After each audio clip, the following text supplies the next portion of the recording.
Welcome to Blackmail TV. On today's show, we're going to be giving you some black history, and we're going to go to our good brother Akala, who's speaking at the Oxford University, and he's giving you a breakdown on black history, which in fact is world history.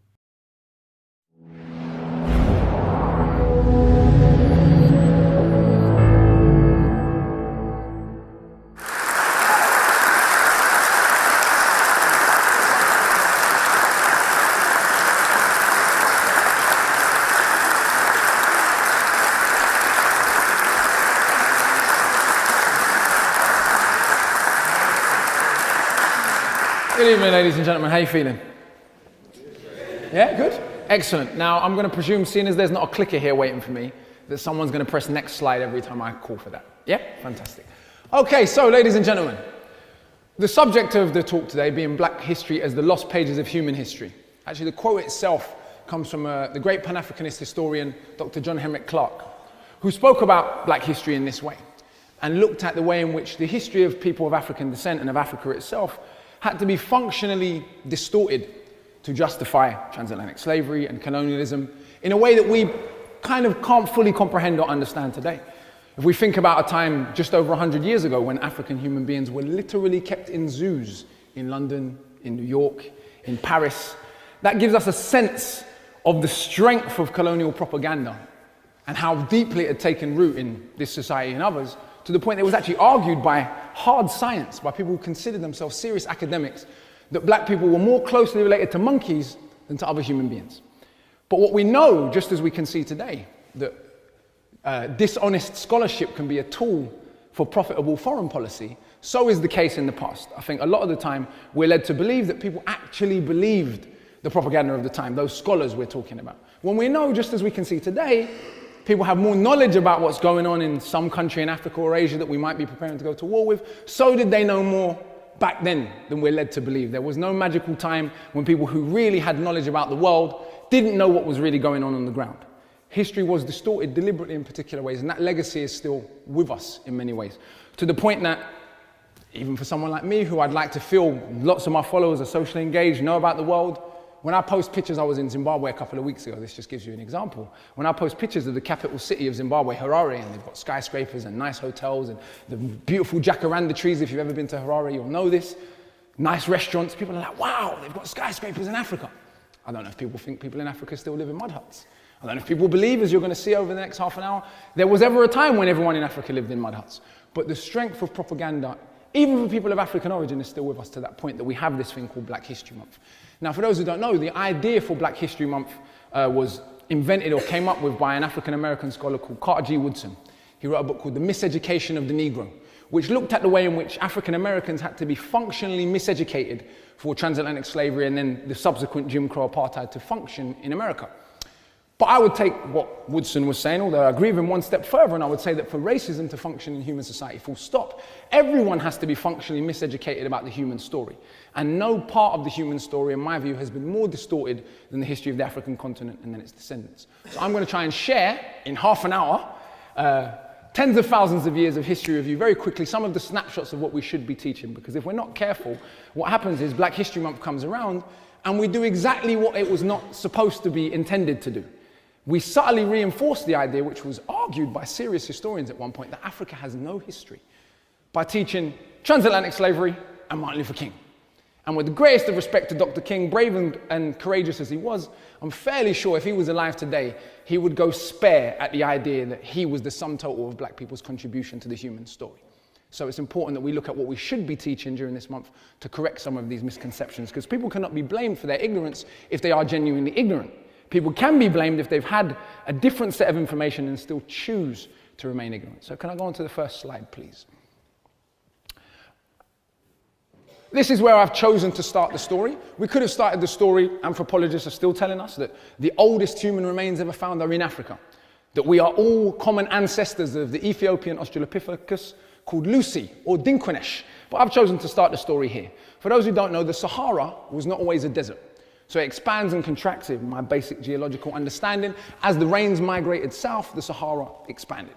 When those tropical rains migrate back north, the Sahara contracts. Over thousands of years, this process goes. So across the Sahara, all across North Africa, we find some of the oldest cave art in human history.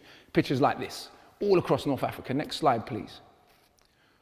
We also find many, many examples of this. This is an astronomical observatory. In this case, arguably the oldest astronomical observatory in the history of humanity. Scholars believe it's somewhere between 7,000 and 9,000 BC. So possibly as old as 11,000 years ago. Two American physicists called Thomas Brophy and Robert Bouval wrote a fantastic book called Black Genesis, looking at the relationship between this astronomical observatory and the evolution of the ancient Egyptian religion and subsequent civilization. Next slide, please. Which brings us on to the first point of contention in ancient African history. Can you see here, for anyone who didn't see this film, and I didn't see this film, I'm not in the habit of watching propaganda, that Hollywood is trying to convince us that in ancient Northeast Africa, Anglo-Saxons were the ruling elite. People that look like Christian Bale. Now, for anyone who saw the film, which I didn't, but people told me, in this film, all the slaves and the servants were black. Now, for anyone who understands the way film and TV works, that doesn't happen by accident. There's a thing called a casting agent, and a casting agent decides who's going to get what roles. So some casting agent said, the ruling elite in ancient Egypt are all going to be white, and the slaves and the servants are all going to be black. We're going to project apartheid South Africa back 5,000 years into North African history. How accurate is this picture of ancient Egypt? Let's see. Next slide, please. Follow a little more. National Geographic Channel. This image here of King Tut.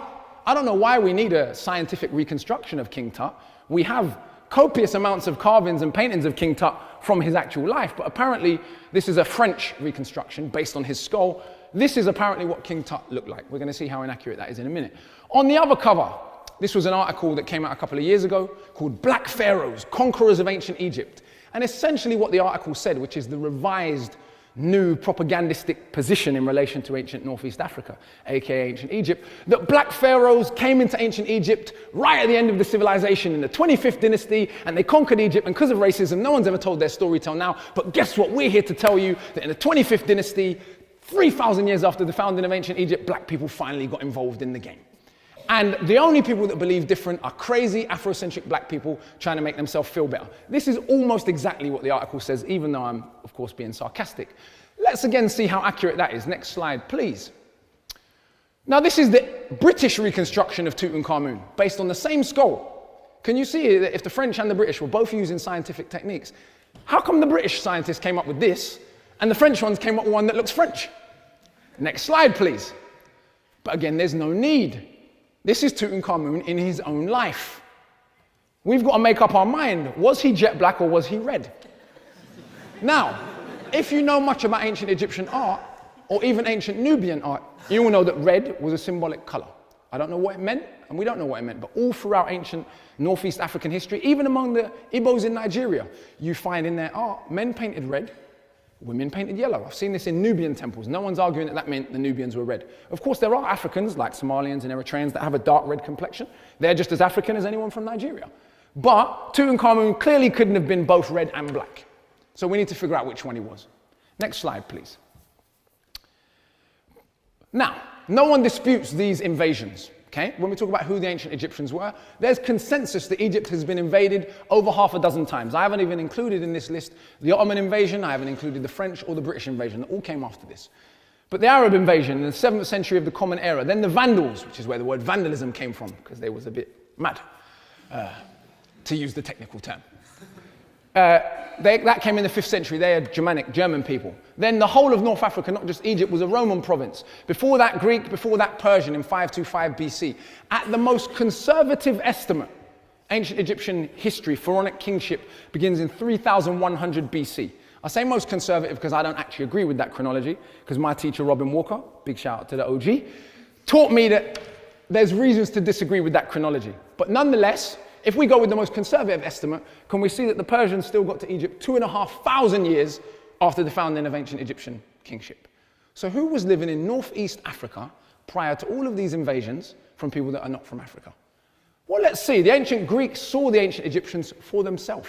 They were in Egypt during the Persian invasion, and of course, then when they ruled Egypt for a little while. Let's see what some of them had to say. Next slide, please. Theodorus of Sicily. General Histories, Book 3, 30 BC. Now the Ethiopians, for those who don't know, Ethiopian literally means of the burnt face. It wasn't an insulting term, it was a generic term for black person, yeah, back in the day, and it referred to generally all of Africa, and even the Greeks used it to refer to parts of India. If you go to India today, in southern India, you'll find people, some people, as black as any people in Africa. So it shouldn't surprise you if that term was used, but it was a generic term meaning black. Now the Ethiopians, as historians relate, were the first of all men. The proofs of this statement, they say, are manifest. They also say the Egyptians are colonists sent out by the Ethiopians. Now, can you see, we're told modern science discovered that Africans were the first people on the planet. But here is an ancient Greek historian saying that Africans were already saying we were the first people on the planet in 30 BC. Herodotus, the father of history, there can be no doubt but that the Colchians are an Egyptian race. Before I heard any mention of the fact from others, I had remarked it myself. My own conjectures were founded on the fact that they are black-skinned and have woolly hair, afro. Yeah? The Colchians, by the way, are a group of people in southern Russia at the time. Whole host of other Greek scholars, including Aristotle, and there's loads more I could have put, seemed very unconfused about the ancient Egyptians' ethnicity. We can't have it both ways. Either the ancient Greeks were one of the most intelligent, civilized people ever, or they were so stupid they couldn't recognize the colors of people they saw for their own eyes. But we can't have it both ways, you see? Next slide. Now, here are some Egyptologists. It's important for us to understand the way early Egyptology evolved. When the French came to Egypt and colonized Egypt, it was in the height of transatlantic slavery, late 1700s, Napoleonic expedition to Egypt. The Sphinx, the pyramids, all of these things are newly rediscovered. And immediately the French are like, uh-oh, we've got a bit of a problem here because we have an economy based on the pseudoscientific idea of racism, based on the idea that some races, namely the white race, an invention, is superior to other races, particularly the black. And the discovery of an ancient African civilization, thousands of years before there was anything of comparable stature in France or England, not an insult, just a fact of history, created some problems. Now, some scholars immediately reacted to this by saying, okay, well, clearly racism's nonsense. Hooray, we can do away with such a stupid idea. Of course, foreign policy realized this wasn't terribly convenient if your economy depends on racialized slavery. So even though some honest scholars came out and told the truth, many scholars went against this, and you're going to see how ridiculous some of the explanations got. So C.F. Vonley, a man who wrote a fantastic book called The Ruins of Empires, had the following to say. He made many other comments, direct comments about the ethnicity of the ancient Egyptians. This is one particular comment, one of my favorite. He said, "There are a people now forgotten, discovered, while others were yet barbarians, the elements of the arts and sciences, a race of men," now, of course, like most sexist men, he used men, but he meant all humans, because we just normalize that kind of language, men to represent all of humanity, now rejected from society for their sable skin and frizzled hair, founded on the study of the laws of nature, those civil and religious systems which still govern the universe. Champollion, not the main Champollion, but the brother of Francois Champollion, had the following to say. I'm not going to read it all, but if you look closely, he says that Vonley's basically chatting rubbish. There's no way the ancient Egyptians could have been black. But let's get to the end, and this is how funny it is. Listen to this part. Vonley invokes that of Herodotus, who recalls that the Colchians had black skin and woolly hair. Yet these two physical qualities, black skin and afro hair, do not suffice to characterize the Negro race, and Vonley's conclusion as to the Negro origin of the Egyptians is evidently forced and inadmissible. Now, he didn't offer any evidence. All he said was having black skin and woolly hair doesn't make you black.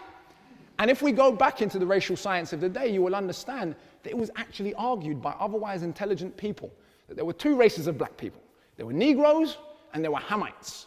Hamites were any Africans that didn't look absolutely stereotypically what we think of West African people to supposedly look like. Anyone that has a slightly thin nose or any kind of straight hair or any features randomly that we decide was a Hamite. And Hamites were responsible for all of the civilization in Africa, and they descended from Europeans. Negroes, on the other hand, they were the real black people. And even when we find evidence of Negroes, we'll just say they were Hamites, as you have here. This is how silly and how ridiculous ideas, pseudo-scientific ideas like race, make otherwise intelligent people behave. Next slide, please.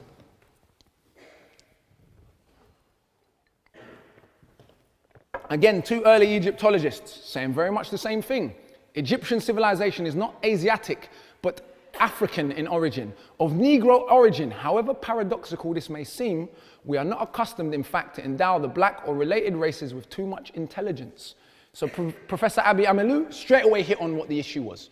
Francois Champollion, the founding father of Egyptology, the man who decoded the Rosetta Stone, what did he have to say? Because apparently, according to National Geographic, the only people that think the ancient Egyptians were black were crazy Afrocentric black people. But let's see.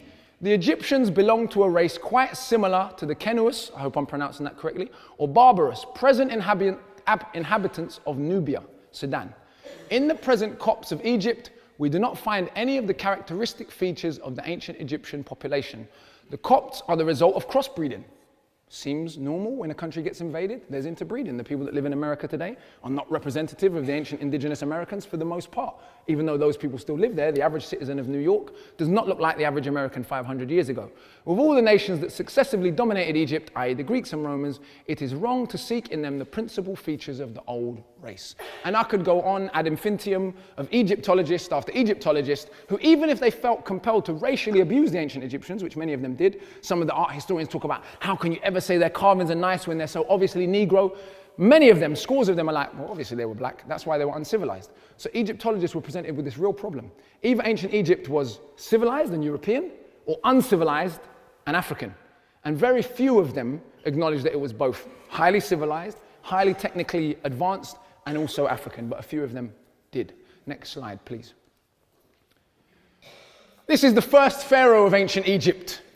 The man who united the two lands. He came from what we call Upper Egypt. Now, to understand Upper Egypt is Lower Egypt to us. Upper Egypt is the portion of Egypt closest to Sudan, not closest to the Mediterranean. And the early kings of Egypt came from this region of Egypt. This is Nahum Menes carrying that stereotypical Negro face that we were told in old pseudoscience made a person inherently inferior. Next slide, please. 2,000 years later, in the tomb of Ramesses II, is this. This is reproduced by two European Egyptologists whose names are at the bottom.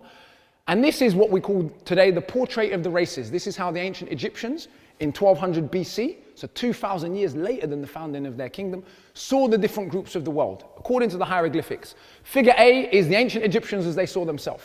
Can you see? It goes right along with what the early Egyptologists thought. It goes right along with what the ancient Greeks thought. No one needs to be confused about what they look like. And in fact, it looks a lot like the picture of Tutankhamun we just saw. So that's how they saw themselves. They didn't seem to be particularly confused about their ethnicity. Figure B is Indo-European people. Figure C is other blacks of Africa, presumably the Nubians, who were the main people that the ancient Egyptians had as rivals. I don't want to give you the impression that there was this magical time in black African history where all black people just got along and bogled and sang Kumbaya together. That isn't how things go in real history, right? Because what some pseudo-Egyptologists have tried to do is said, but the Egyptians fought the Nubians, so they couldn't have been black. Okay. So what, all black people have just always got along then, apparently. Okay. Figure D is Semitic people, people in the Middle East. Now, can you see that the only difference between figure A and figure C is one of swagger? Figure A has 3 stripes, and figure C has 2. Other than that, they're exactly the same. Next slide, please.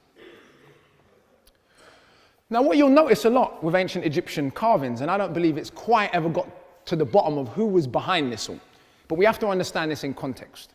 The Sphinx has no nose on it, and the Sphinx has a very stereotypical Negro face. We have to understand the level of hatred that was being dealt with when early Egyptology evolved, and we start seeing all these granite statues that are otherwise perfect. Now, granite is a very tough substance, but their noses are just missing, and no one wants to explain why the noses went missing. But viewed in the context of the time and the offense that the idea that Negroes could have created such a magnificent ancient civilization would have caused, it seems fairly clear where some of this malicious behavior could have easily come from. Next slide, please. We just see loads of ancient Egyptian statues, they just ran into the wall and their nose just came off. Next slide, please. Can you see a lot of my Rasta brethren think that Rastas invented dreadlocks? Here is a gentleman clearly with dreadlocks, a few thousand years before the Common Era. Next slide, please. More noses missing. Next slide, please. More noses missing. Next slide. Thankfully, not all of the noses are missing. These are some heads from Tanite. Can you see? More dreadlocks. These are not the ones that often get displayed in museums. Often what's displayed in museums can be the most, or what is perceived to be the most European-looking ancient Egyptian carving. So you'll see Nefertiti everywhere. But we know Nefertiti's dad wasn't African. It's not surprising that Nefertiti was light-skinned and she looked a certain way. If you don't know that history, someone's going to say to you, this is Nefertiti. She's representative of what all the ancient Egyptians look like. Can you see how you'd be confused? Next slide, please.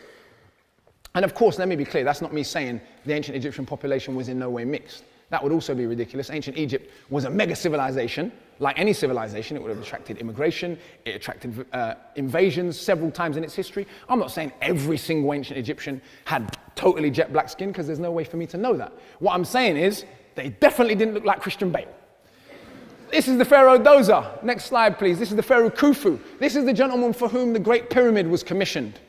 Again, just look at his face for yourself. Make your own decision on what you think he's likely to have looked like based on the evidence of people that carved him in his own time. Next slide, please. And the issue here is really the human story.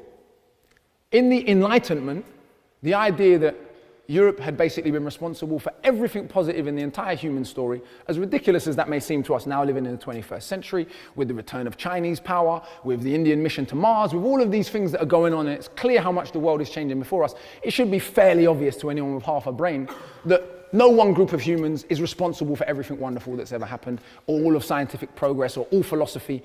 But 100 years ago, 150 years ago, that was considered a hard scientific idea, considered so normal that very few people even questioned that. And those European scholars which did question it, I could name some of them, probably no one in this room's heard of them. Have you ever heard of a man called Gerald Massey? He spent 36 years of his life writing a companion to Darwin's theory of evolution, working class white Englishman who taught himself to read, brilliant scholar, spent 36 years of his life writing a companion that tried to prove that not only humanity evolved out of Africa physically, but also culturally, spiritually, philosophically. He literally wrote 6 volumes. I have them on my shelves like that. Even though he was an Englishman, the only people today that read or publish his books are crazy Afrocentric black people. So it's very funny. I'm going to continue with that. So the human story is not the monopoly of one particular group of people. And even though the ancient Greeks, this has been one of the controversial areas, a scholar called Martin Bernal from Cambridge wrote a book called Black Athena in the 80s, which received a lot of attention, a lot of criticism, a furor around the book, partly because he was a Cambridge-educated scholar, partly because of who his family were. His granddad was an Egyptologist. But nonetheless, some people might feel that he overstated the case of Egypt's influence on Greece. But the Greeks themselves said, yeah, some of us went to study in Egypt, no big deal, as you can see here. And thus, Egypt was the cradle of the mathematical arts. Can you see, coming from Aristotle, that's a big compliment. There's another quote from Aristotle, I'll paraphrase, but he's basically insulting the ancient Egyptian priests because they wouldn't give him all of their secrets. He's acknowledging they had knowledge they would not share with him, and he insults them for it, not something we look at today. They had a value for pi of 3.16, which with no calculators, thousands of years ago is pretty impressive. I must point out that value is on a papyrus reed that we know is a child's school textbook. So we don't know whether or not they got a more accurate figure for pi, but we know that a high school student could work out pi to 2/100ths of a decimal place. The so-called Pythagorean theorem, 365-day calendar based on astronomical observation. They also had another calendar which took account of the leap year, but it didn't do it in the way we do it. It basically let the leap year run alongside. They understood that the year was 365 and a quarter days long, and they just let the quarter days add up until it came back round. I think it's 1460 years till it would come back round and the years would link up again, and they had a big festival. They understood the concept of the month and the zodiac based on groupings of stars. They pioneered heliocentric theory and the concept of the atom, not according to Akala, but according to Isaac Newton.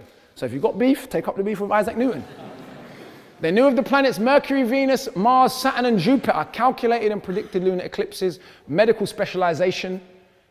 Back then, including, if you put into your internet search, a word called Pesheshet, which is spelt exactly as it sounds, you will see that there was a government position called the Chief of Female Physicians. One of the fascinating things about ancient Egypt was the role women played in the society. I'm not going to come here and pretend to you that it was a feminist paradise, but what we do know is there were 5 female pharaohs. Women could inherit and bequeath property, and of course, we had female physicians.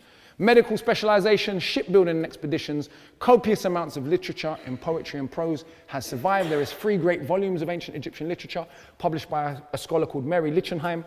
I suggest you look them up, in addition to the coffin texts and the pyramid texts and others. Next slide, please. This is Imhotep. Has anyone seen the film The Mummy Returns?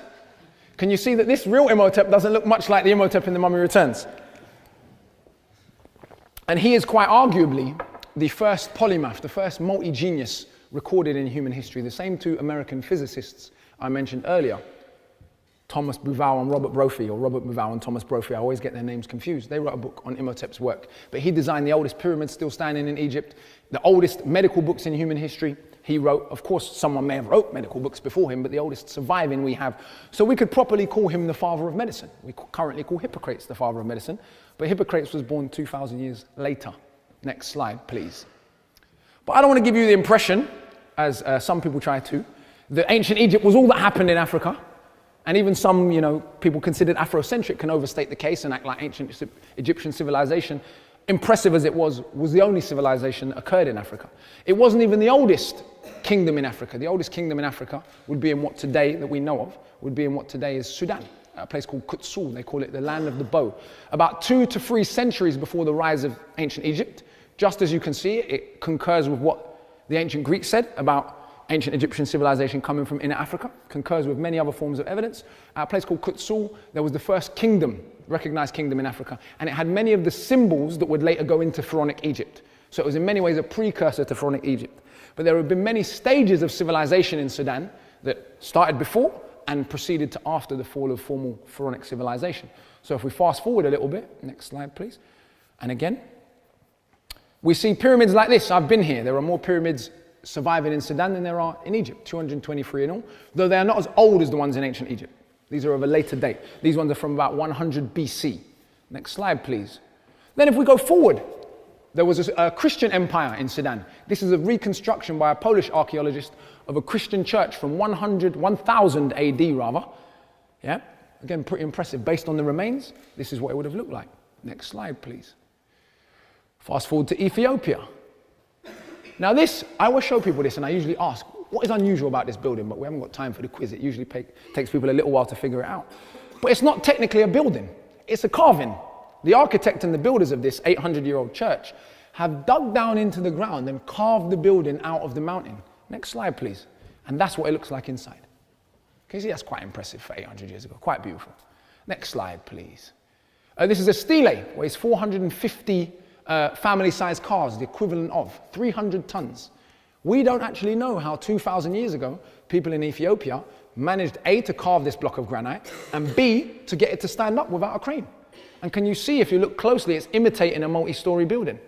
I can't say that they had multi-story buildings, but there's a door at the bottom, and there's what are clearly floors and the imitation of windows going up to the top. Nonetheless, it's fairly impressive to get a 300-ton block of granite to stand up without a crane. And it isn't even the largest stele found in Ethiopia in this time. The largest one found weighs 500 tons, so almost double, but it's no longer standing. Next slide, please. Now, if I showed you these castles at the beginning of this presentation, and we didn't know this was a presentation on African history, we'd probably assume these were in England or Scotland or Norway, but these are Ethiopian castles from the 17th century. Next slide, please. We get to Western Central Africa. This is the heart of where Africans were supposed to display their innate inferiority, because this is where most of the enslaved Africans enslaved in the Americas were taken from. And what do we have here? In 1668, a Dutchman called Olfert de Poor traveled around Central and Western Africa, and he drew some pictures. This is a picture from what today would be Nigeria, the Kingdom of Benin.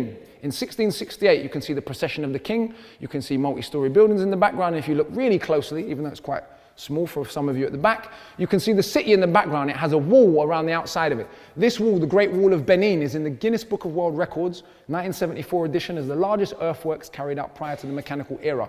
It's estimated that the wall at its height may have been as much as 10,000 miles of walling. I didn't start or make a mistake. Go and take up the beef with the archaeologists.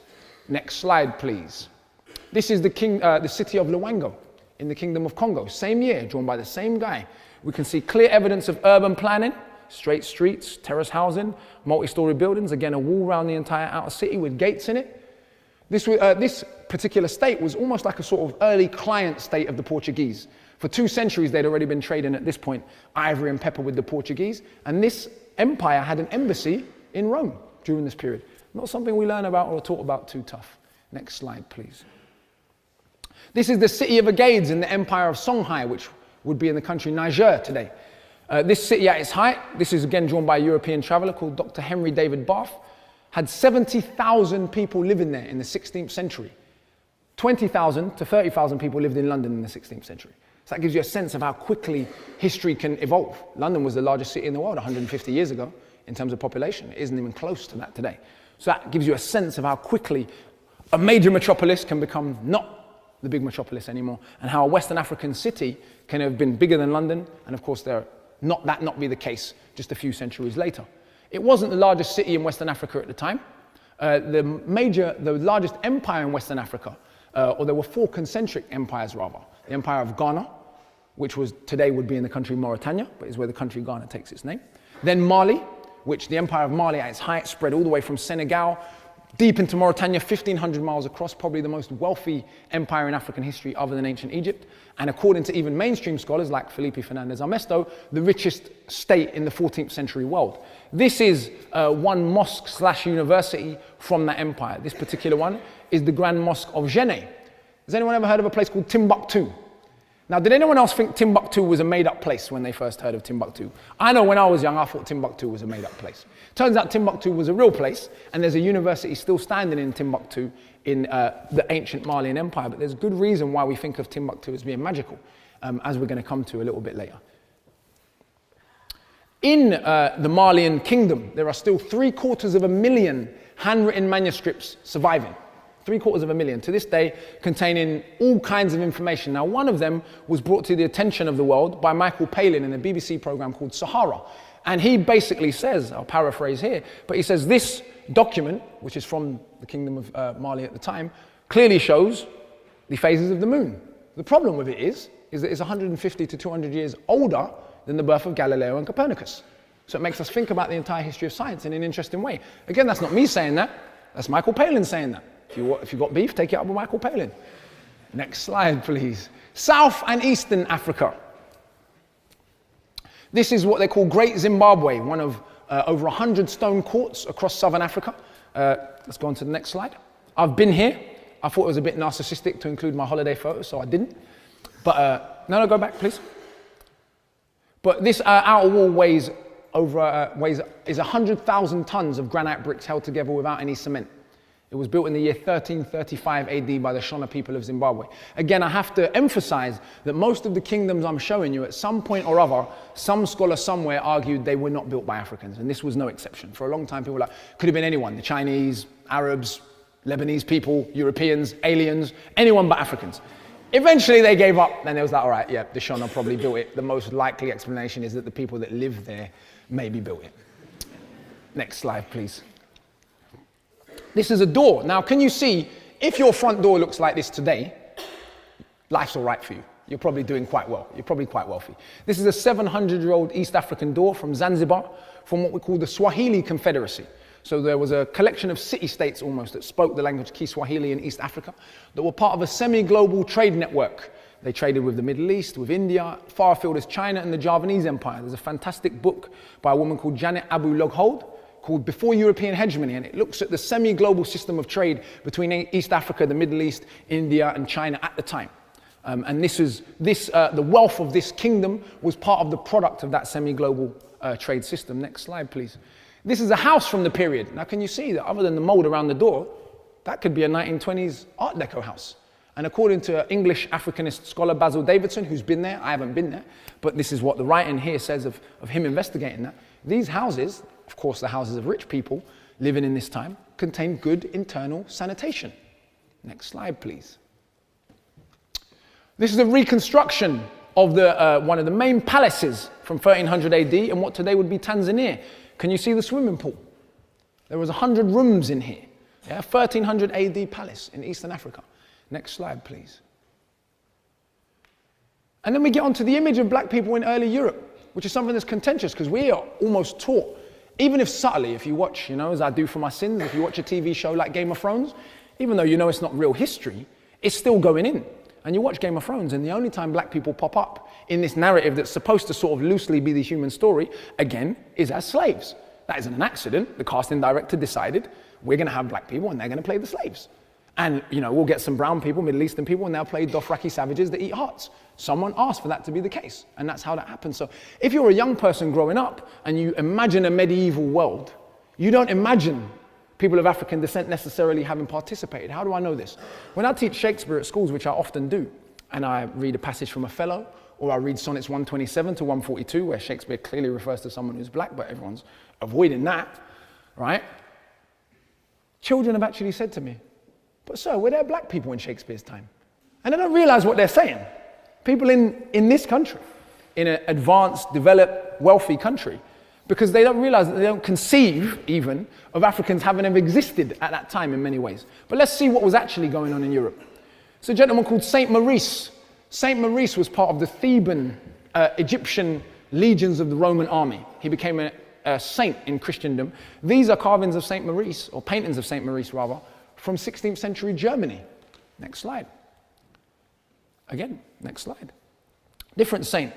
Saint Elesban, who was said to be an ancient Ethiopian king that had fought against Jewish people on behalf of Christendom. This particular picture of him is from Portugal, from the 1750s. Next slide. This is the giant, I don't know how to pronounce that word, but I presume it's Yasur. This is from France, and this is commemorating the battle with William of Orange in the 13th century. And this is still there in the town in France where it was painted. Again, it gives us food for thought. Next slide. But this is where it gets slightly controversial and problematic. We have these images, over 100 of them, across Europe, of Madonna and Jesus depicted. Well, it speaks for itself really, doesn't it? Now, the shame of history is this. There's a fantastic blog online called Medieval POC, which deals with the role of people of color in the medieval world. You should all follow them. They're enlightening. I've learned so much from their blog. They're on Twitter and they're on Tumblr. But one of the things they pointed out to me, I can't remember which one of these Madonnas it was, but there's one that's in Poland, a really famous one. And it was restored a couple of years ago. What do you think they did during the restoration? Yeah, they painted it white. So can you see how you can be robbed of history and not even know? Noses come off, black Madonnas go white, and no one explains why. Now, if you put into an internet search engine, Isis and Horus, you might have some idea where the inspiration for this statue came from. I'll leave it at that, because that's another lecture for another day. Next slide, please. This is a European map from 1413 AD. The two gentlemen in the map, the gentleman on the left is Mansa Musa, king of the Malian Empire at its height. He is estimated by many economists today to have been the richest human that ever lived. They estimate he might have been worth as much as 400 billion in today's money. And I'm not saying that that's necessarily a massive achievement for Africa, because one person being rich and being a king sort of probably implies some form of oppression, usually.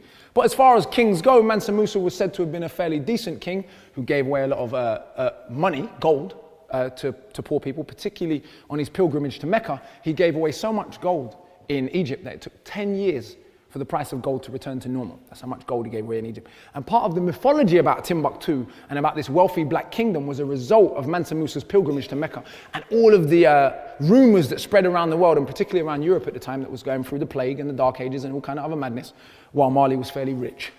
They heard about there's this African king down there past where the Moroccans live. We need to go and find that guy because he's getting some money. Now, the gentleman on the right was the ruler of the Moors. Why have I picked this particular image? Because the way that history has been racialized, even in the modern world, for those who don't know, by the way, Spain was a Muslim country for 800 years. So African and Arab Muslims colonized Spain in 711 AD until 1492, the year Columbus set sail. For 800 years, Spain was a Muslim country.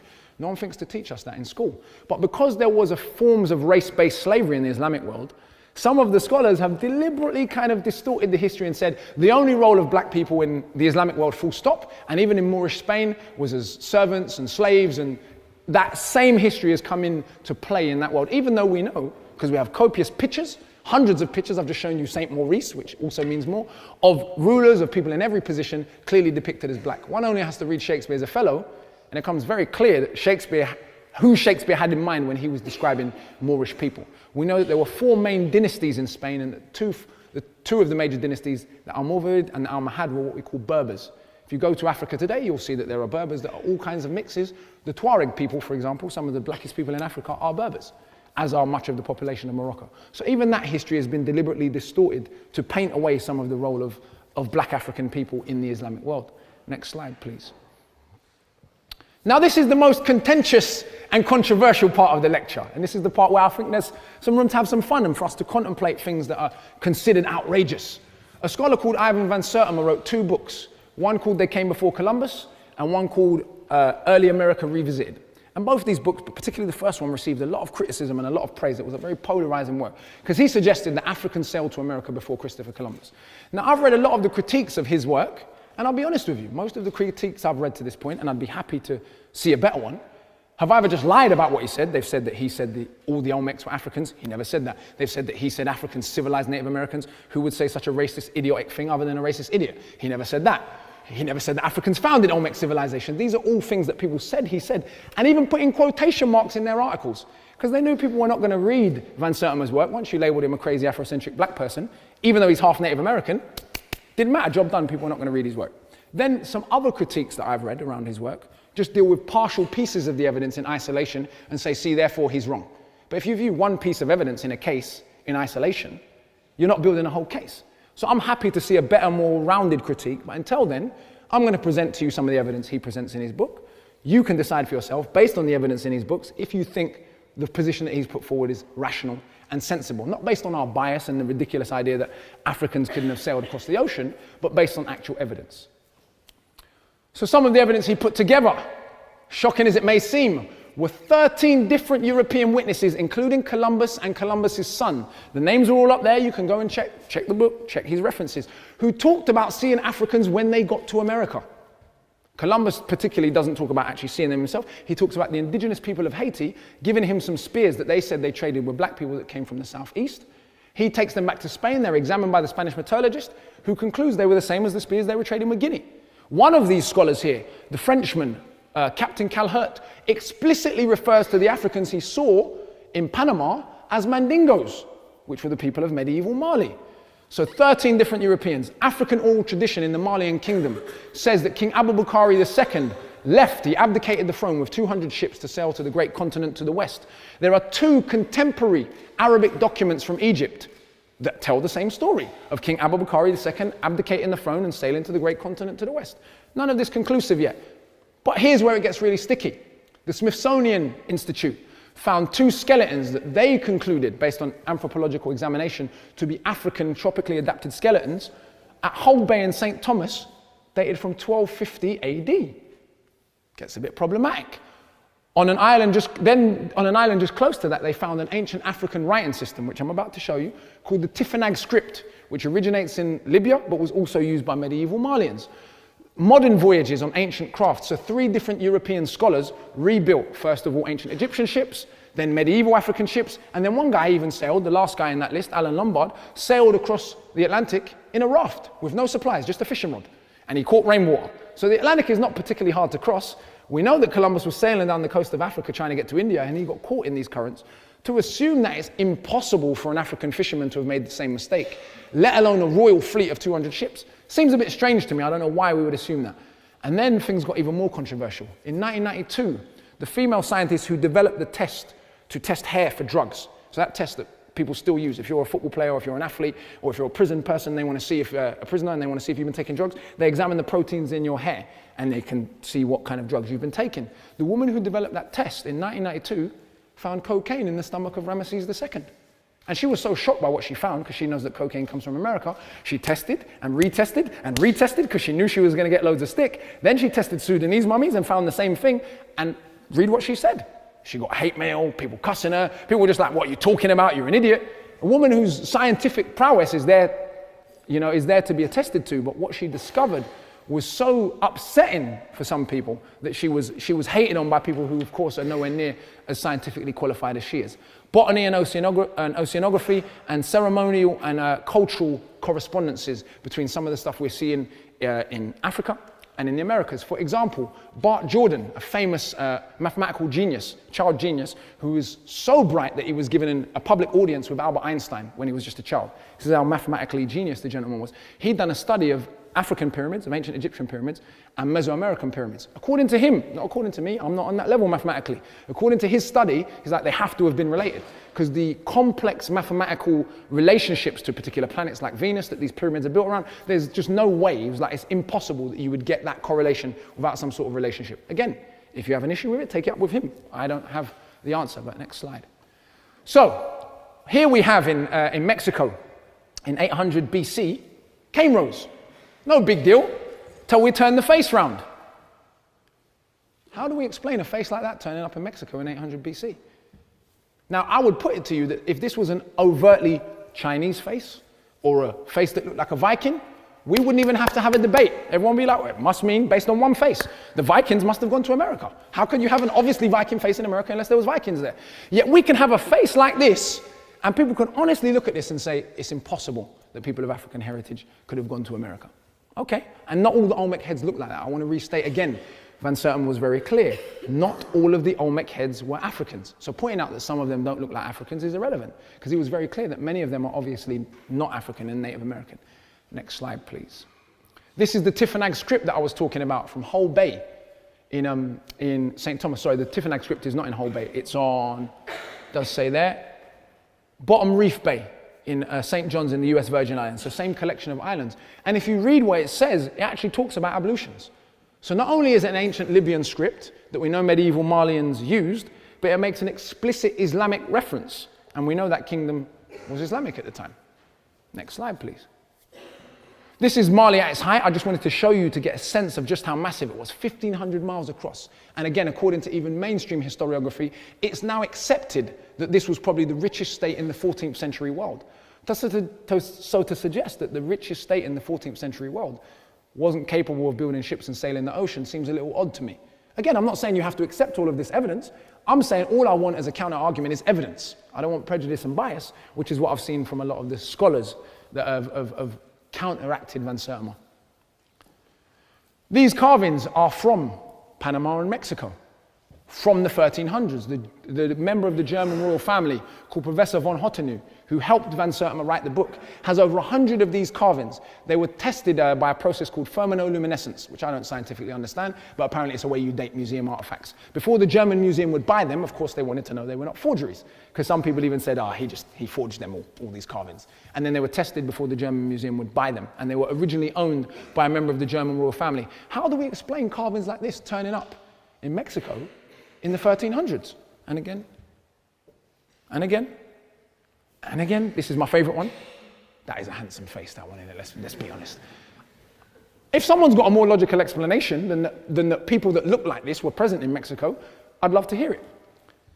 And this is the reconstruction of an ancient Egyptian papyrus ship done by Thor Heyerdahl, a Norwegian, in 1969. He went to Chad. He didn't go to Egypt, he went to Chad. And the Budumu boatmen in Lake Chad rebuilt him an ancient Egyptian papyrus ship, and he sailed from Egypt to Barbados. So we know it was physically possible. So again, we've got to digest the evidence and decide what we think based on the evidence.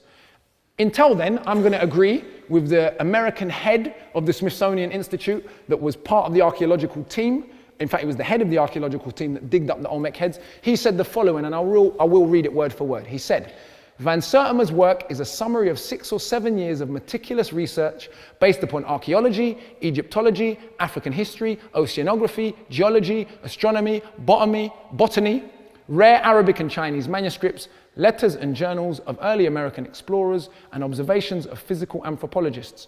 As one who has been immersed in Mexican archaeology for some 40 years and participated in the excavation of the first giant heads, I must confess I am firmly convinced of the soundness of Van Sertima's conclusions. But people would sell it to you that the only people who believe in Van Sertima are crazy Afrocentric black people trying to make themselves feel better for racism. Next slide, please. And this is the final part of my conversation with you today, because the one part of African history we do teach is, or as I prefer to call it, the transatlantic traffic in enslaved Africans. And usually when we teach that history, if there's anything you take away from it, growing up in the UK, it's that William Wilberforce set Africans free. There's nothing else you probably learned in school other than William Wilberforce set Africans free. I went to the National Portrait Gallery when I was a child, 7 years old, and my teacher pulled me aside and pointed at the picture of William Wilberforce and said, Kingsley, she was Canadian, this man, he stopped slavery. Now, unfortunately for my teacher, I went to a Pan-African Saturday school where we learned about the Maroons and the Haitian Revolution. So I'm 7, but I know a little history. So I'm like, miss, all by himself, you mean he helped? And she beefed me. She was like, no, Kingsley, he stopped slavery. I was like, come on, miss, stop it. So, for people who believe in freedom and democracy, as we say we do, who believe in human rights, we must understand that slavery is not new. Even though the transatlantic traffic in enslaved Africans may have been particularly brutal, may have gone on particularly long, may have been particularly large scale, there may have been particular features.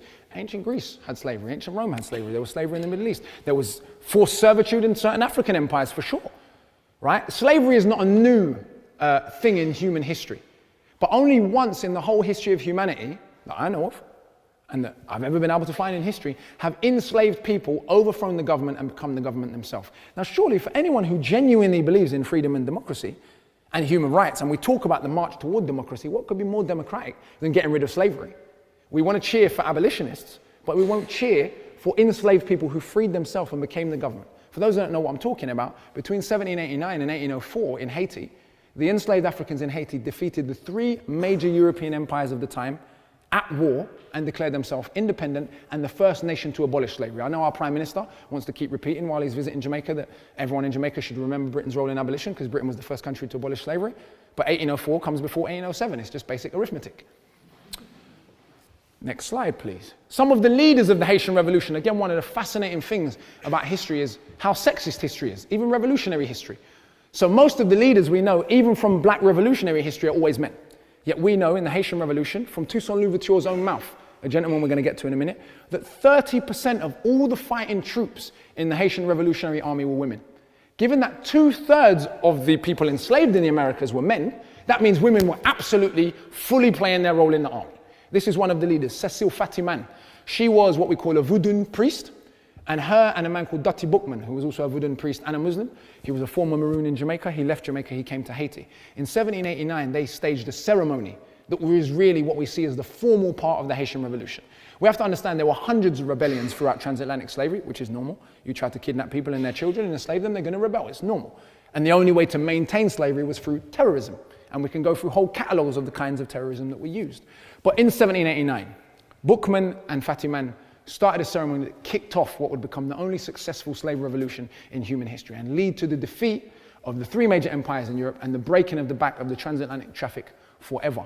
Next slide, please. Another leader, female leader, Santi Belair. She's famous because when she was executed, which she was, she first of all demanded to be executed by firing squad. They were going to hang her because she was a woman. She said, no, I demand to be executed by firing squad like a man. And according to the tradition, her husband, naturally, if you're about to be killed, was a bit upset and he was crying. And she apparently slapped him and said, do you not know how sweet it is to die for liberty? Stand up. And basically her husband had to stand up and take the bullets like a man. Because you know we're told only men can be brave. Be like a man, don't be like a woman. Well, Santi Belair was like a man. Of course, she was really like a woman. Next slide, please. Now, the leaders that we do know, if we know anything about the Haitian Revolution, will be the following two gentlemen. This gentleman is called Jean-Jacques Dessalines. He was the man who actually led the country to independence. He was the deputy general, if you like, for most of the revolution. He was underneath the main leader, Toussaint Louverture. But he was the leader who actually took Haiti across the finish line, who fought the final battle against the French, the Battle of Vertières. And he declared the country independent in 1804. After declaring the country independent, he massacred all of the French people left on the island. What a lot of pseudo-historians have done is said he killed all the white people left on the island to try and racialize the history in a way that is not totally accurate. What they don't really want to tell you is, no, he killed all of the French people left on the island, with the active encouragement of Britain and America, who were not really getting on with France at the time. This is during the Napoleonic Wars. What's more, part of this history that we don't learn, fascinating part of the history, is that the Polish, who were part of the French army, defected from the French army and fought with the Africans against the French, against slavery. And when the revolution was over, he didn't kill the Polish. In fact, if you look at the Constitution of 1805, he done something that's very fascinating. He declared that the only ethnic identity valid in Haiti from this day forward would be black. And that even the Polish and the Germans who fought with us, from this day forward, they're black. Which I thought was fascinating as a social scientist, for someone to say, right, being black has been a badge of dishonor, has been a crime, has been something to make you a slave for all of our history on this island. Now blackness is just going to be normal. We're even going to say that white people are black. And interestingly, of course, they renamed the island Haiti after the honor of the indigenous people, because that was their name for it. Yeah, the French had called it, well, the Spanish had called it San Domingo, and it had all various different European names. It's now Haiti and the Dominican Republic, by the way, because it's one island. But during colonial times, it was at various points, one side was Spanish, one side was French, then it was unified, then it split again. And this is the gentleman that everyone knows, if they do know about the Haitian Revolution, Toussaint Louverture. He was the leader for most of the revolution. All of these people I've just shown you began their life as enslaved human beings. Toussaint Louverture was a slave until he was 45 years old. But he became an educated enslaved person. He became a privileged slave, if you like. He was allowed to read. He was a coachman, which was usually a role that was reserved for mulattoes, mixed people, or for Europeans. So he began to read. And in the Bible, and in a book by a French scholar called Abby Reinau, he started reading all sorts of stories about rebellion, about revolution, about a Messiah. And he decided he was going to be that Messiah. And he became a brilliant military general, and he led the country for most of its history. Then in 1802, after the French had betrayed him many, many times, the French said, all right, come to France. Come on, we'll settle this. Come to France, we'll have a negotiation. Many of Toussaint's advisors said, Toussaint, don't go to France. You know what they're going to do. Don't go to France. But I think maybe Toussaint was tired at this point. Maybe he thought the French was going to negotiate, as they said they were going to. I don't know what he thought. But he went to France. The French put him in prison and starved him to death, because they intended to reinstall slavery, even though they said they hadn't. Fortunately for history, the French lost the final battle and slavery was outlawed in Haiti. But unfortunately, in 1825, once the different European warring powers had made up, the French threatened to re-invade Haiti. And they said, if you don't pay us back for our loss of earnings, for our loss of property, 91 million gold francs, we're going to go to war with you again. At that point, maybe Haiti wasn't in a position to go to war again. They paid back those 91 million gold francs, and it took over a century to do so. So when we talk about slavery being ancient history, well, if they started paying in 1825, I do believe it was 1947 when they finished paying that debt. Next slide, please. But one of the things that the Haitian Revolution did lead to was the Louisiana Purchase. Napoleon, for those who don't know what that was, that green area was French Louisiana. That area of America was owned by the French until 1803. Napoleon had dreams of a new empire based on Haiti. Haiti at the time was the most profitable colony in the world, producing more sugar than India, producing half of all Europe's coffee. It was an incredibly profitable colony. Once Napoleon lost that colony, he had no purpose for this anymore, so he sold it to what became America.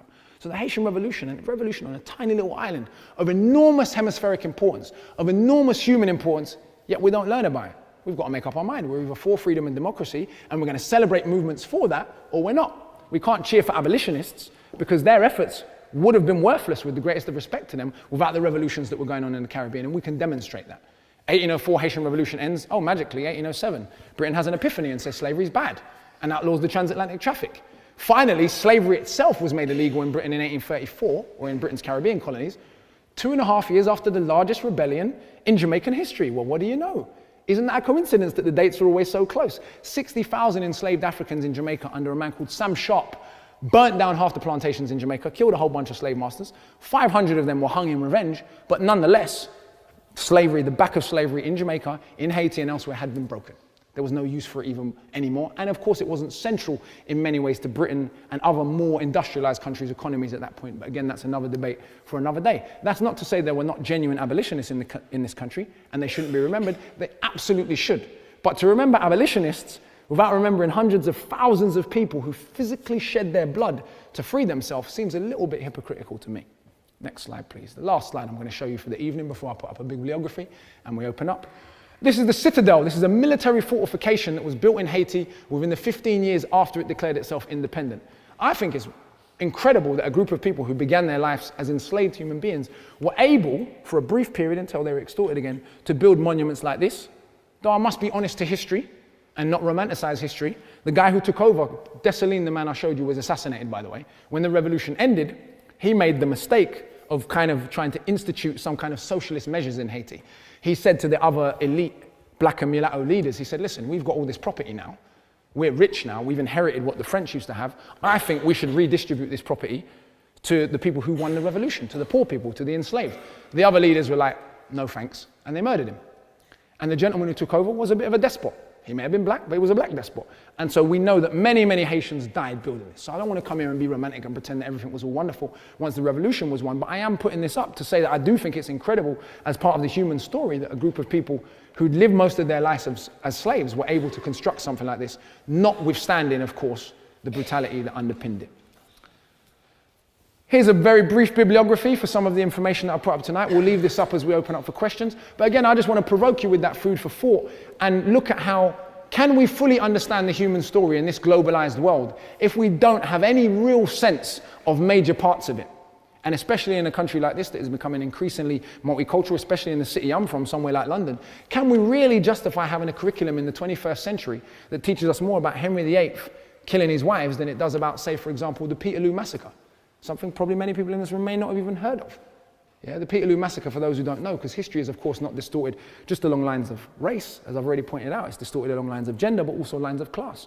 The Peterloo Massacre was a massacre that occurred just outside of Manchester in 1819, where 15 unarmed protesters, protesting for basic parliamentary reform, were hacked to death in the UK. Do you not think that would be relevant for us to know? Because many of the freedoms that we have, the right to vote, we're almost taught like we just have it because the British elite are so benevolent that they've just always given people the right to vote. In reality, even within the UK, people had to shed their blood for the very limited freedoms that people have and maybe take for granted. And so for me, with all my biases, with all my political persuasions, I would advocate for a much more revolutionary, inclusive, people-centered, global teaching of history for the world that we live in. Thank you very much.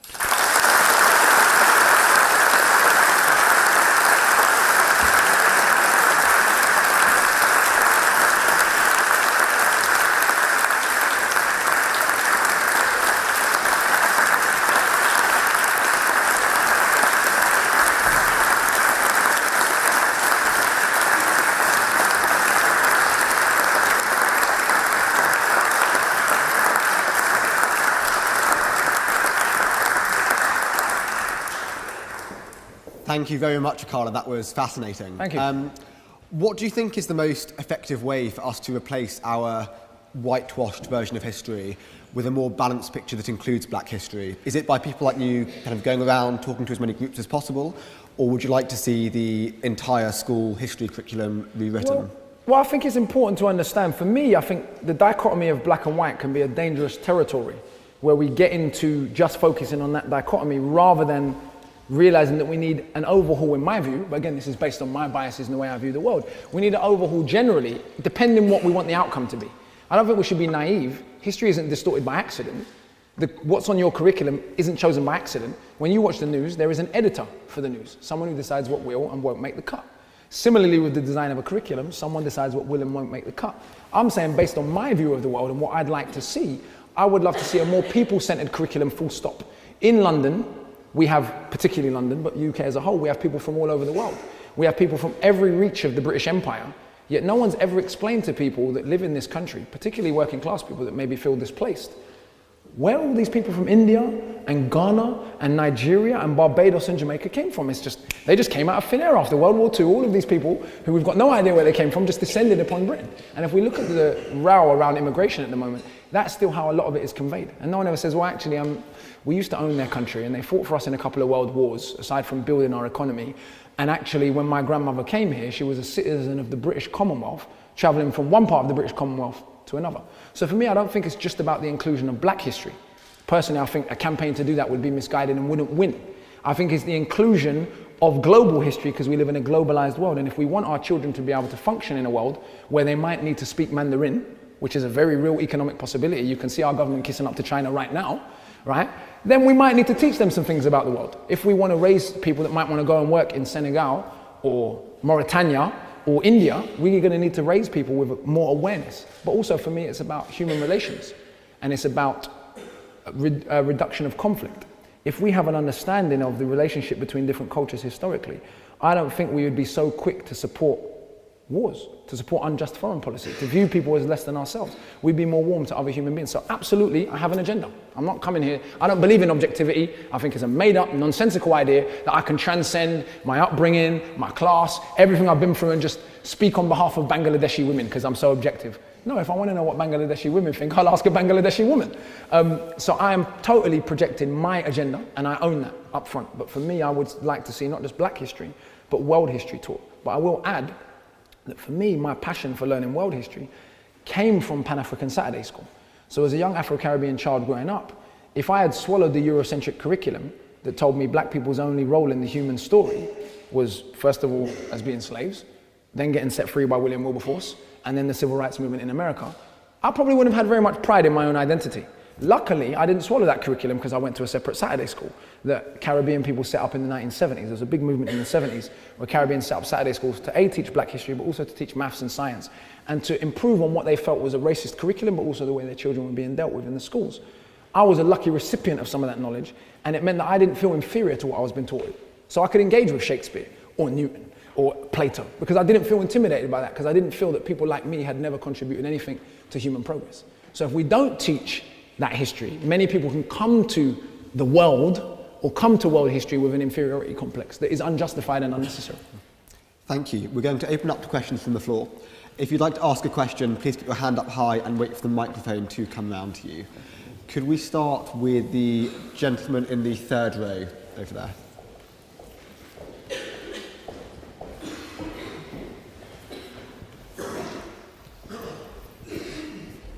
First of all, thank you so much. That was incredibly eye-opening. Thank you. I was also wondering, so a lot of these civilizations probably had their own historical records as well, right? Yeah. And a lot of the sources that we were seeing were from Greece and some other ones. Were those systematically destroyed, or what is the situation with historical records from, say, Egypt, but also Ghana, Mali? Yeah, so as I mentioned, there's 750,000 documents surviving from the Malian Empire. So those still survive today. They haven't all been translated. So the only government in Africa, unfortunately, that's put up any money to start translating them is the government of South Africa. So of course, it's a very slow process. There's 750,000 documents. But already what has emerged from that process is a book called the Tariq al-Fatash, which is a history of that area written by an African that lived in Timbuktu. So up to this point, most of the documents have been Arab observers or North African observers of West Africa or European observers, because there was a mythology that West Africa didn't have any writing. In the case of Nubia or Sudan, for example, they have a writing system called Meroitic, but it's never been deciphered, unlike the ancient Egyptian hieroglyphs. Whereas in Ethiopia, they have their own records, those have been deciphered. They also used the Ethiopian alphabet to write Greek. We found in Sudan, in medieval Nubia, essentially writings that are in several different languages, in Greek, in Latin. So we know it was a cosmopolitan city that had relationships with the world. So there are documents, but in many cases books have been destroyed. We know the Library of Alexandria was destroyed. We know Mesoamerican documents, that doesn't relate to Africa, but we know they were massively, almost completely destroyed. So we've had to piece back the history together in a way that accounts for the fact that there's not as much written record. Despite Europe's massive amounts of wars, there's what Van Sertima calls archival continuity. We have the written documents so we can piece the history together more easily. Whereas in the case of Africa or Mesoamerica, other colonized spaces, we may have to use other forms, things like botany, things like archaeology, but the picture is still emerging. But that isn't for absence of written documents. So I want to make that clear. But ancient Egypt, of course, has some of the most copious amounts of written documents of any ancient civilization. It's just the myth that it's non-African has persisted. Can we go to the gentleman here on the front row? Thank you very much, first of all. I hope you forgive me for kind of tangential questions about music, No. about grime specifically. Get busy. So grime has a lot of traction at the moment, Yeah. particularly in Oxford. Skepta was here at the weekend. Yep. And there's a lot of white people, there's a lot of public school people, Yeah. etc. It's sort of, very into this kind of music and sort of dressing in whatever way and, rapping and things like Yeah. that, to be part of a movement which they're not really part of in a socioeconomic sense necessarily. Do you think the sort of, let's say, public school, I don't want to say appropriation, but kind of enjoyment, let's say, of grime is something that is perverse? Do you think it's something that's funny? Do you think it's something that's actually progressive? Well, I think it depends on the individual in question. I think someone enjoying another group of people's culture, there's nothing perverse about that, unless they have perverse opinions about the same group of people whose culture they're claiming to enjoy. So for example, if I don't respect your culture but I enjoy your music, if I don't respect your struggle but I enjoy your music, that's a little perverse. So if we look back in history at segregated clubs in America where the only black person allowed in the venue was the black person on stage, that's a bit problematic. In the area I live in right now, Labatt Grove, the old crack house has been turned into a club, a very snooty sort of Caribbean food serving club. And when too many black guys go there on the weekend, everyone gets uncomfortable. But it only plays reggae music and serves Caribbean food. You've got to make up your mind, which one do you want? And for me, you can't have black culture without black people. I think Notting Hill Carnival has become an example of that, where they've sort of turned it into Reading and Leeds Festival. There's nothing wrong with Reading and Leeds Festival, they're great festivals. But Notting Hill Carnival was set up directly in the wake of a racist murder of a man called Kelso Coltrane to promote and celebrate Caribbean culture. I always give people this example. If I went to a Diwali festival, which I have done many times in the UK and in India, and everyone there was Jamaican and Rastafarian, I would complain. Not because I've got anything against Jamaican Rastafarians. I didn't go to Diwali to experience Rastafarianism. And so for me, if I go to Notting Hill Carnival and it's no longer a celebration of Caribbean culture, that isn't about hating anyone, it's about asking why this festival that was set up for specific purposes has been appropriated. So I think no matter what class you're from, you can engage in a different group of people's culture constructively, but many people don't do that. Does that make sense? And there is a particular type of performed blackness that people are willing to engage with without engaging with the oppression that has gone into creating that form. Does that make sense? So I don't think necessarily because someone happens to be wealthy and white, that means they can't engage with black culture in a constructive way. But there is certainly a condition of, I want to cherry pick the bits of blackness I'm willing to listen to and hear, and I don't really want to engage with the wider issues, and I certainly don't want to deal with what went into creating grime, because grime is an offshoot in many ways of hip-hop, even though many grime artists wouldn't admit that. Hip-hop is an offshoot of the traditions that come before it. So many of you, even the artists themselves, can feed into this shallow depiction of the culture, which can be problematic for me. Can we go to the lady on the end, please? Hi, Akala. On the same sort of train of thought, Yeah. I wanted to ask you what your thoughts are on the N-word and like the use of that in rap music, because obviously as a white person I've been brought up never to ever use that word, but a lot of the music I listen to says it 20 times in every song. Yeah, for sure. So I wanted to know what your thoughts are on that, and like whether you think it's a word that's become obsolete or whether you think that there are negative consequences on the fact that it's so widely used. I do, I very much do. I used to be someone who used the word all the time, as some of you may or may not know. I came to a stage in my life where one of my elders said to me, you're better than that. And I started reading a bit more. I started studying the history of the word. I started looking at the brutality that had been underpinned by this word. Let me be clear, I'm not against people using the word. I'm just against the stupid idea that it's now become a term of endearment. It hasn't. It has so much blood attached to it. For me, it means what it's always meant. It is a term of white supremacist genocide. It is a word that says African people are not human. It was a way of reducing people to subhuman status, which led to, as I've said to you, people being put in zoos or public lynchings in America, where someone could literally be barbecued in public and people thought it was perfectly acceptable to bring their child, give their child the day of school to come and watch a person be barbecued in public. Rail systems would operate special lynching day rail cards. After the lynching, there'd be postcards with the dead person on front of it. They'd send out as souvenirs. So this is the history behind that word. If we look at early hip-hop, when hip-hop was a bit more independent, when hip-hop was owned a bit more by the black community, we see that hip-hop was completely offensive to everyone. People would say cracker, they'd say honky, they'd say nigger. You'd have Ice Cube making inappropriate songs like Black Korea. You'd have songs, NWA songs that were about killing black people. Hip-hop was just completely like punk. It was just offensive to everyone. But someone decided somewhere it was no longer acceptable to say cracker and honky and those kind of words, but nigger was okay. And for me, when we look at who owns hip-hop, Mos Def made a song called Old White Men is running this rap shit. It's called The Rape's Over. It was on a beat, the same beat that Jay-Z made The Takeover on. And that song was taken off of his album without his label telling him, because he criticized white corporate ownership of hip-hop. He said some tall Israeli is running this rap shit, and that was taken to be anti-Semitic. Leo Cohen is tall and he's Israeli. It's a statement of fact. It wasn't anti-Semitic. He was like, that's who's in charge of rap. It's not black people. And so I think that the use of that word has become, to me, very gimmicky, has become a dangerous way of glossing over the reality of what it was to be black in America. And certainly for me, as someone whose mother's white, I don't understand the motivation for white people to want to use the word. When people are like, oh, but why can't I use it? I'm white. I'm like, first of all, why do you feel oppressed by that? I'm confused. And knowing the history, why do you want to call your black friend nigger? Let's just deal with that for a minute. Because my mum's white, and she's never had the desire to say, look at my little nigger son. So I'm confused why people want to use the word. Now, black people can figure out for ourselves whether or not we think it's intelligent to continue using the word, but why are young white kids like, I just want to call, I just want to? This comes back to your question a little bit, this perverse sort of, ooh, blackness is just a bit dangerous and it's a bit sexy and it's a bit violent. Ooh, can I say nigger, can't I? It's a little bit of that, yeah? But I don't think a song called Honkies in Harlem would get on Radio 1. But Niggers in Paris will. We've got time for one more question. Could we go to the question on the back row there? Hiya. You spoke earlier about how kind of lucky and fortunate you were to go to a Sunday school, was it? Or? It was Saturday. Saturday, where you could sort of experience a different kind of history. Yeah. I wanted to know what sort of specific advice would you give to, I suppose, people like me who not only have to deal with very whitewashed academia here, but back where I'm from, there's a lot of internalized kind of denial of any contribution that, you know, India or wherever made to civilization in general. Sort of dealing on both two different fronts, if you like. Well, I think you have to, a good friend of mine who's one of the youngest, if not the youngest professor in American history, a gentleman called M.K. Asante Jr., whose dad was actually the guy who came up with the idea of Afrocentrism, interestingly enough, that theory. But his son always says, take two sets of notes.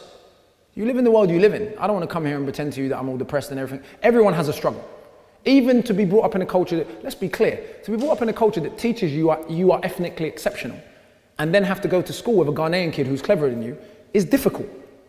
So I don't want to pretend that everyone brown has it terrible and everyone white has it wonderful. There are challenges and consequences of being brought up in a culture that pathologically tells you you're brilliant just because of the way you look. How's that going to pan out for you in the real world?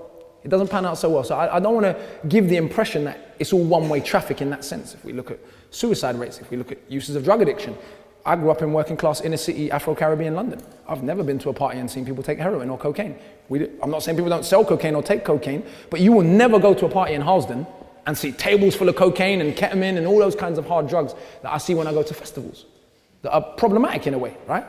So there are issues that come for any kind of group identity. But I would say in terms of taking two sets of notes, that means you have to do what you have to do to get by in the workplace. You have to do what you have to do to survive in university. But for yourself, for your own spiritual center, for your own well-being, you have to expose yourself to a broader set of information beyond the propaganda that you're being taught. And that goes for you as a woman, goes on many levels. You know, the history of women in science. Are we to believe that women are less intelligent? That's why there's less women in science? Of course not.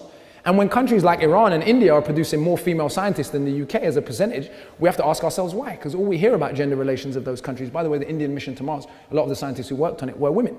And they did it for 10% of NASA's mission to Mars. And this was last year, right? So you can find inspiration in things that are even happening and evolving now. That's not to say that gender relations in India are all of a sudden wonderful because of that. It's to say we only hear one side of it. So I think you have to give yourself a broader picture. For me, I find a lot of solace in reading, a lot of solace in acquiring greater information. And it's not just about therapy, it's about learning these things to inform action.